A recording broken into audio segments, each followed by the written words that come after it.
메르스 감염 사망자가 모두 14명으로 늘어난 가운데 격리자는 4천여 명을 넘어서고 있습니다. 네, 이런 가운데 14번 환자가 삼성서울병원을 광범위하게 오염시킨 정황도 확인됐습니다.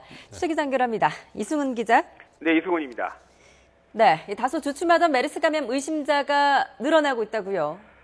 보건당국이 밝힌 메르스 격리자는 모두 4,014명입니다. 어제보다 300여 명 는 겁니다.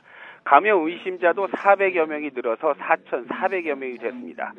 격리자는 어제 200여 명 감소해서 이제 안정권으로 접어드는 게 아니냐 이런 예상도 있었는데요. 하지만 확진자가 오늘만 12명이 더 확인되면서 격리자, 의심 환자도 급속히 늘어난 것으로 보건당국은 분석하고 있습니다.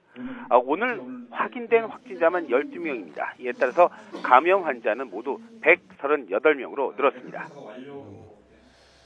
자, 오늘 확진자 가운데는 이른바 3차 감염자에게서 감염된 4차 감염자, 그러니까 구급차 운전자가 있었죠? 4차 감염자는 지난 6일에서 7일 사이에 76번 환자와 접촉한 구급차 운전자입니다. 그런데 또 다른 걱정이 있습니다.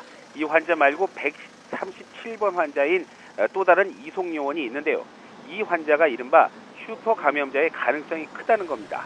아직 감염 경로가 불분명한 이 환자, 그동안 증상이 있는 상태에서 일을 계속해왔다고 보건당국은 밝혔습니다. 이송 요원의 특성상 많은 환자와 가족, 또 의료진과 접촉했을 가능성이 큰 만큼 감염자가 급속히 늘어서 그럴 수 있다는 게, 그래서 걱정이라는 게 보건당국의 설명입니다.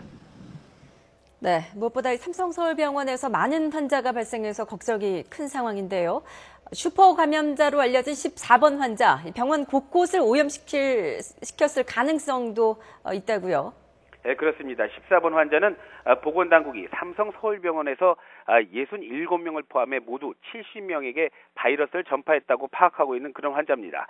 정은경 질병관리본부 센터장은 14번 환자의 삼성서울병원 내 세부 동선을 분석한 결과 지난달 27일 환자의 상태가 어느 정도 거동이 가능한 상태에서 응급실뿐 아니라 그 주변도 돌아다닌 것으로 파악하고 있다고 설명했습니다. 한림대학교 엄중식 교수도 이 환자가 삼성서울병원에 상당히 광범위한 지역을 오염시켰다는 여러 정황이 나오고 있다며 걱정을 했습니다. 이는 그동안 이 환자의 활동 범위를 응급실 내라고 강조하던 보건당국의 설명이 많이 달라진 겁니다. 보건당국은 그동안 응급실 내에서의 밀접 접촉자를 중심으로 방역 관리를 해왔는데 이렇게 되면 방역 체계에 또 다른 큰 허점이 뚫린 셈이라 우려가 더욱 커지고 있습니다. 지금까지 YTN 이승훈입니다.